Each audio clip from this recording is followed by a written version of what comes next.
మా నాన్న జరిగిపోయిండు. ఇంట్లో ఇద్దరు అక్కలు పెళ్ళికి ఆ బాధ్యత నా మీద ఉండే.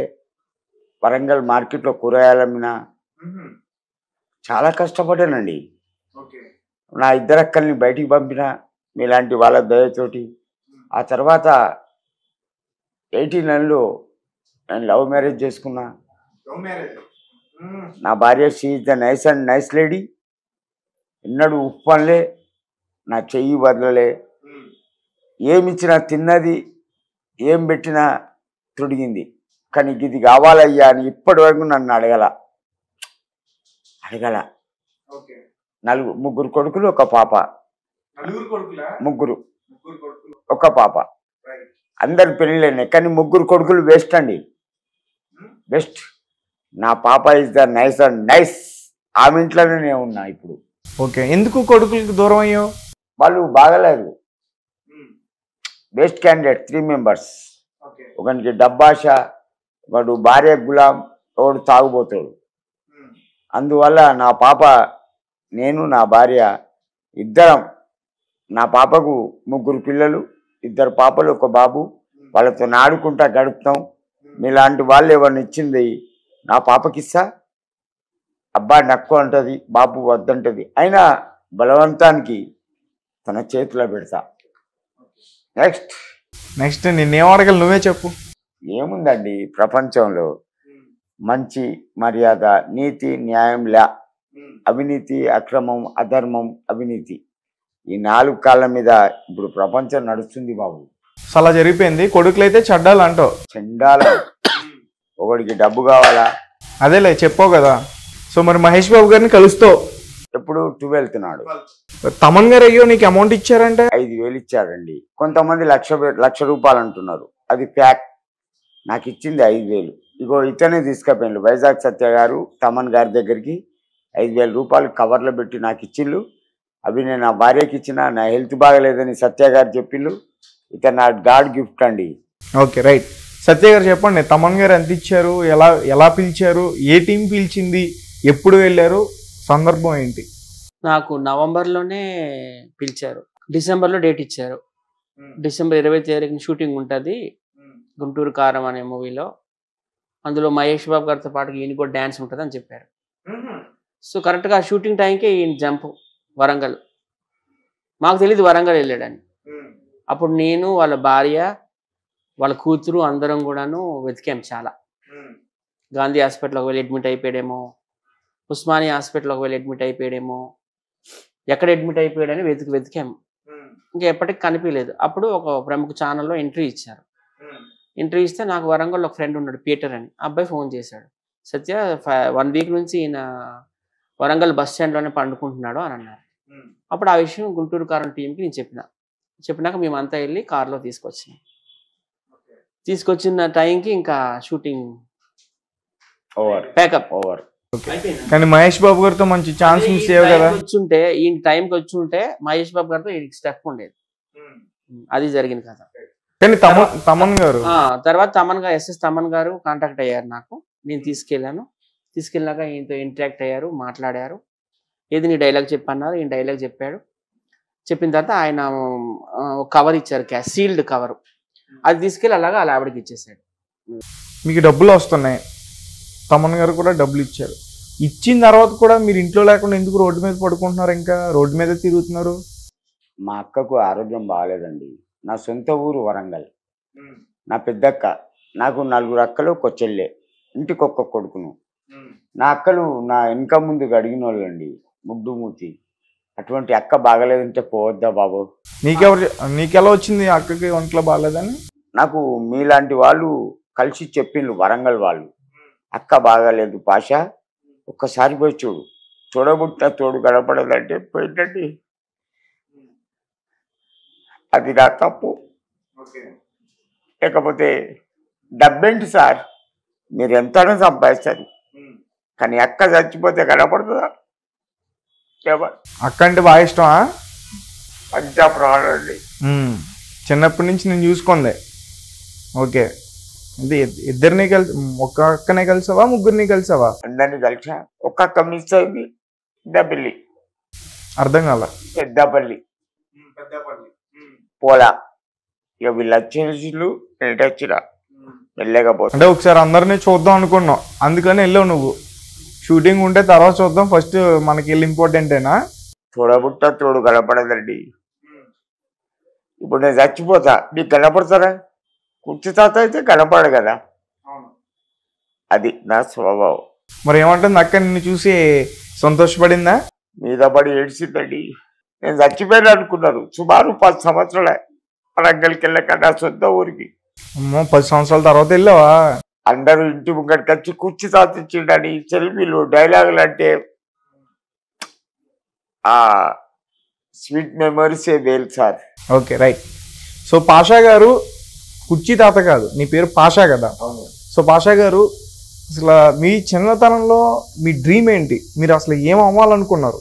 నేను ఒకటే అనుకున్నానండి, మంచిగా ఉండాలా, మంచిగా బతకాలా, భార్యతోటి పిల్లలతోని సంతోషంగా ఉండాలనుకున్నా.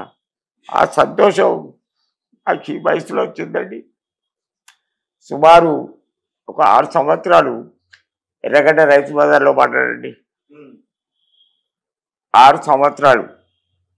ఎందుకో తెలుసా? నా ఆత్మాభిమానాన్ని చంపుకోలేక, నా భార్య పిల్లల దగ్గర పోయి చెప్పుకోలేక. ఎందుకంటే డబ్బు లేదు. No money, no buddy. Is the character then the my sons. Is the waste member 3 members. ముగ్గురు వేస్ట్ అండి, ముగ్గురు వేస్ట్. నా పాపం చూసిలా, నా కూతురు బంగారం. నీకు పేరు వచ్చిన తర్వాత కూడా మీ అబ్బాయిలు నీ దగ్గరికి రాలేదా? వచ్చారు, కేవలం కరెన్సీ కోసం. నా పెద్ద అబ్బాయికి 1,20,000 ఇచ్చిందండి, ఈవెంట్లు, షూటింగ్లు, ఇంటర్వ్యూలు చేసి. అంటే నువ్వు మా ఛానల్లో నీకు పేరు వచ్చిన తర్వాత ఈవెంట్లు ఇవన్నీ కూడా వచ్చాయి నీకు? చేసిన తర్వాత వాస్తవ్ గారు 1000 రూపాయలు ఇచ్చిండు. ఒకటే చెప్పిండు, నాన్నను వదలకంటే వాడు బాగా తాగొచ్చి నన్ను తిట్టిండు. మా అబ్బాయి, నా జేబులో 200 రూపాయలు ఉండే. ఆ 200 రూపాయలు జేబులో పెట్టుకొని చక్కగా బస్టాండ్కి వచ్చి మేడ్చల్లో చక్కగా డైరెక్ట్గా హైదరాబాద్కి వచ్చిన. వచ్చి కూడా కూతురింటికి పోలా, రైతు బజార్లోనే పన్నా. ఎందుకంటే చెల్లింటికి పోవద్దు, అలిగి అత్తగారింటికి పోవద్దు, చెల్లేంది కూతురేంది అని పోలా. ఆ తర్వాత కనబడి నేను జంప్ అయిపోయిన వరంగల్కు. నా పాప, నా భార్య సుమన్ టీవీలో ఇంటర్వ్యూ ఇచ్చిండు. ఇగో ఇతని దేవాల, ఈ సత్యగారి దేవాల. మా నాన్న ఎక్కడున్నాడు అని. ఇన్ 7 days కనిపించలేదు. అప్పుడు ఒక యూట్యూబ్ ఛానల్ తీసుకెళ్ళి ఇంటర్వ్యూ ఇప్పించాం. ఆ ఇంటర్వ్యూలో వీళ్ళ వైఫ్, వీళ్ళ డాక్టర్ కూర్చున్నారు. ఆ ఇంటర్వ్యూ చూసి మా ఫ్రెండ్ నాకు ఫోన్ చేశాడు. కానీ మీరు ఇప్పుడు అంత బాధపడుతున్నారు, ఇప్పుడు మిమ్మల్ని అసలు ఇంట్లోకే రానివ్వట్లేదంట మీ వైఫ్ కానీ మీ కూతురు కానీ? సంథింగ్ ఒకటి బాబాయ్, ఏ భార్య కానీ భర్తను దూరం వదలదు. ఏదో ఉంటుంది ఆవేశాలు. మనం నచ్చ చెప్పుకొని మన మెత్తడి మనసుతోని బుద్ధిగరించుకున్నాం అనుకో, ఏ భార్య అయినా ఓకే అంటది బాబాయ్. నాది 62 ఏళ్ళ వయసు, 62, 62. Because not the glucose the my health. నాకు ఇప్పటి వరకు గ్లూకోజ్ తెలియదు నిజంగా బాబాయ్. 62 ఏళ్ళ వయసు, 36 ఏళ్ళ వెయిట్. సింగిల్ పంచ్ కొట్టిందనుకో, 1 side bounce out. That is the my capacity. ఎందుకు తెలుసా? మనసు, నా గుండె ఒక్క చోట పెట్టి కొడతా బాబాయ్, నా ఆలోచన. అందుకే నా దగ్గరికి ఎవ్వరు రారు. కుర్చీ తాత, కాలా పాషా, ద డేంజర్ ఫెలో. నువ్వు డేంజర్ అంటావు? Yeah, okay. చెప్తానండి. గతంలో నీకేమైనా ఫ్లాష్ బ్యాక్ ఉందా? రౌడీయిజం అట్లా ఉంది. వరంగల్లో నేను కాలు పెడితే కింద దడుస్తుంది. అసలు బతుకున్నానా అంటుకుంటారు. అరే దయ్యాన్ని కాదు బే, ఇక్కడ కాలా పాషా అంట, మీసాలు దుబ్బి పారిపోతారు బాబాయ్. నా అంతెందుకు, మా అక్క కొడుకులు, మా అల్లుళ్ళు నాతో నడవరు రోడెంబడి. వాళ్ళకి బండ్లు ఉండే, బండి మీద తీసుకపోరు, భయపడతారు. అంత క్రేజీ ఉంది సార్ వరంగల్. ఏ బార్లో పోయి తాగినా ఫ్రీ, ఏ వైన్స్లో పోయి తాగినా ఫ్రీ. మీరంటే భయం? భయం అని కాదు, అభిమానమా? అభిమానం. ఏం చేశారని అభిమానం? ఏమన్నా రాజకీయ నాయకుడువా లేకపోతే ఏంటి? లేదు. ఇప్పుడు 4 టెండర్ వేస్తారు, 4 ఒకరు నన్ను పిలుస్తారు, భాయ్ ఇది నా కొటేషన్, ఇంకా ముగ్గురు టెండర్ వేసిండు, ఓకే నీకేం కావాలి, ఈ బార్ కావాలి, ఓకే ముగ్గురు ఎక్కడోళ్ళు పలానోళ్ళు, ఓ జీబీ ఇద్దరు, ఒక డ్రైవర్, ఇద్దరు బాడీ గార్డులని అంట, వాళ్ళు ఇచ్చేస్తారు. ఆ ముగ్గురిని కిడ్నాప్ చేసి ఒక రూమ్లో వేసే స్పాట్ వేస్తా, ఒక కిడ్నాపే డైరెక్ట్, ఏం లేకపోయినా నా ఒక్క ఏళ్ళు చాలు, చక్కగా పెట్టేస్తా డొక్కల, ఇది కదిలితే కూర్చుతా, ముగ్గురిని ఒక రూమ్లో వేస్తా, తిను తాగు, బయటికి వచ్చిన అనుకో చంపేస్తా. ఆ వారం రోజులు వాడు అందులోనే ఉంటాడు. ఆ టెండర్ నా ఫ్రెండ్కి వస్తుంది ఆ అభిమానంతో. మరి ఇంత ఫ్లాష్ బ్యాక్ ఉన్న కుర్చీ తాతకి ఎందుకు కృష్ణకాంత్ పార్క్ దగ్గర కొంతమంది హీరో అభిమానులు, రాజకీయ నాయకుడు అభిమానులు చితక కొట్టేశారంట? అది ఫ్లాగ్, అదంతా ఫేక్. ఒక మొబైల్లో నా ఫోటో పెట్టిండు, సరే అని నేను ఫోటో ఇచ్చిన సెల్ఫీ, ఎవడో వచ్చినట్టు కొట్టినట్టు గుంజినట్టు చేసినట్టు. నీకు అభిమానం ఉంటే దండం పెట్టి నువ్వు దండేసుకో, నాకు అభిమానులా, నీ అభిప్రాయం ఇది, నా అభిప్రాయం నాది.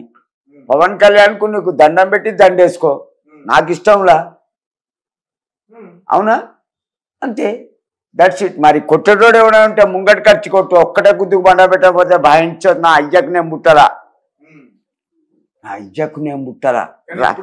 ఎవరు కూడా నీ మీద ఒక్కసారి కూడా చెయ్యలే. ఎవడేస్తాడో ఏమని బాబాయ్, ఎవడేస్తాడో ఏమని, ఈ వయసులో ఉరికిచ్చి కొడతా ఇంటి దానిక, వాని అమ్మ భయపడాలి, వానికి అన్నందుకు అంత ఘోరంగా కొడతా, అంత ఘోరంగా కొడతా. ఏంటి బాబు ఎంత భయపెడుతున్నావు? భయపెట్టుడు కాదు, చాలా చాలా రేంజ్, ఒక రేంజ్ లో ఉంది నీ ఫ్లాష్ బ్యాక్. అయితే నన్ను కొట్టడం ఏంటి బాబాయ్, సోడా సీసాలతో ఆడుకున్నా నా వయసులో, గుంజి కొట్టిందనుకో దౌడ పండ్లు కదలాలా, అది నా కెపాసిటీ. నెక్స్ట్ ఓకే రైట్, ఒకసారి సత్య గారితో మాట్లాడు. సత్య గారు ఏంటి, మీరు ఇలా సోషల్ మీడియాలో ఎవరైతే బాగా కనెక్ట్ అవుతున్నారో, ఫేమస్ అవుతున్నారో వాళ్ళందరినీ కూడా మీరు వాళ్ళ దగ్గరికి వెళ్ళి వాళ్ళతో పాటు మీరు తిరిగి ట్రావెల్ చేసి వాళ్ళతో డబ్బులు సంపాదిస్తున్నారు అని చెప్పేసి మీ మీద ఒక మాట్లాడుతున్నారు కొంతమంది బయట. నేనే తిరిగి రివర్స్లో ఖర్చు పెడతా, నేను ఎవరి దగ్గర ఏం రూపాయి సంపాదించడంలా. ఈ సోషల్ మీడియా ఆర్టిస్టులు అందరూ మా ఇంటికి వస్తున్నారు, నేను వాళ్ళ ఇంటికి వెళ్ళడంలా. నేను పెద్ద పెద్ద లెజెండ్స్ దగ్గరికి వెళ్తాను, మీకు తెలుసు కదా, వీడియోస్ చేయడానికి. వీడియోస్ చేయాలంటే నాకు పెద్ద పెద్ద లెజెండ్స్ ఉన్నారు. ఫేమస్ అవ్వాలనుకుంటే వాళ్ళతో నేను ఆల్రెడీ చంద్రమోహన్ గారితోనే ఇంటర్వ్యూస్ ఇచ్చాను, మీకు తెలుసు. ఫేమస్ అవ్వాలని అనుకుంటే నేను వాళ్ళతోనే చేసుకుంటాను. సోషల్ మీడియా స్టార్స్ అంటే చాలా చిన్నది కదా వాళ్ళ ముందు, అది. ఓకే రైట్, కానీ మీరైతే ఇది అబద్ధం అంటారు. అయితే ఆయన అడగండి, ఆయన నా దగ్గరకు వచ్చాడు, నేను ఆయన దగ్గరికి వెళ్ళాను. నాకు తెలిసినంత మట్టుకు ఒకటేనండి, మాతోనే అతను బతుకుతున్నాడు, అతనితోని మేము బతుకుతున్నాం, ఇట్ ఈస్ ట్రూ. ఇక దానికంటే ఏం చెప్పలేము. మేము 90 రూపాయలు మేము తింటే ఒక 5 రూపాయలు అతను తింటున్నాడేమో తప్పులే. ఎందుకంటే అతను మాకు టిఫిన్, టీ, నీళ్లు, సిగరెట్, సంథింగ్, ఆల్కహాల్, ఎనీథింగ్ అతను ఇస్తాడు. అందులో 5 రూపాయలు అతను తింటే తప్పులా, అవునా? ఇప్పుడు మాకు ఇన్ని చేసిన అతను 5 రూపాయలు తింటే తప్పేముంది, అవునా కదా? ఆన్సర్ రైటా కదా?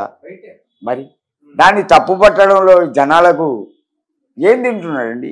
అతనికి సంపాదన లేదా? ఇప్పుడు నేను వస్తేనే అతను ఇన్కమా, నేను రాకపోయినా అతను సంపాదించలేడా? ఇక్కడ ఇంటర్వ్యూ ఇచ్చి ఇవ్వలేడా? మరి ఎందుకు ఈ జనాలకు దిమాగ్ లేదు? అంతేందుకు నా మిస్సెసే ఏం సంపాదిస్తుంటాడు ఏమో అంటే, నీకు అవసరంలా, నీకేం కావాలి కరెన్సీ, నేను తెచ్చిస్తా కదా, దట్స్ ఇట్. అతనితో నీకేం అవసరం? ఏమన్నా సత్య గారు ఇంతకుముందే అతనితో నీకు అవసరంలా.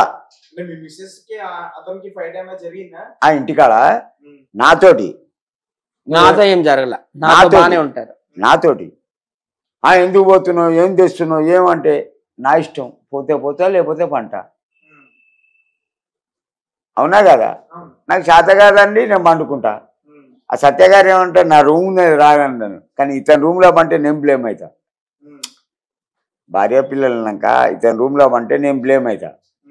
వాళ్ళు కొట్టినా తిట్టినా భార్య పిల్లలు. అవునా కదా? డబ్బుదేముంది సార్, ఇవాళ కాకపోతే రేపు సంపాదిస్తాం, మంద కాకపోతే 1000. ఒకరోజు ఉపాసం ఉంటే చచ్చిపోం, చచ్చమా? దట్స్ ఇట్, నా అభిప్రాయం అది. మరి ఏమైనా సినిమాలో ఆఫర్లు వచ్చాయా? వచ్చిందండి. నెక్స్ట్ ఒకవేళ వస్తే ఫిబ్రవరిలో అల్లు అర్జున్ గారితో వస్తే ఒకవేళ చేస్తా. నేను పాటలు పాడగలను, యాక్టింగ్ చేయగలను, డ్యాన్స్ చేయగలను. డ్యాన్స్ అంటే ఇప్పుడు కష్టం, కానీ నీ ఆరోగ్యం బాలదు కాబట్టి. సో ఒక పాట పాడాలా? పాడు బాబాయ్. ఏం పాట కావాలి మీకు? రైతుల మనసు గాలిన ప్రేమికుంది కావాలన్నా? మనసు గాలిన ప్రేమికుంది కావాలన్నా? ప్రేమకుందే కావాలి. 2 అక్షరాల ప్రేమ, 2 క్షణాల ప్రేమ, జ్యోతిని జ్వాలగా మార్చే ప్రేమ, నీతిని దానం చేసే ప్రేమ. Don't love to you, all ladies not danger, some ladies danger to danger. మంచి మనిషివని మనసిచ్చానమ్మా, మనసే లేదని మనిషినే కాదని మరిచావే బొమ్మ. మంచి మనిషివని మనసిచ్చానమ్మా, మనిషినే కాదని మనసే లేదని మరిచావే బొమ్మ.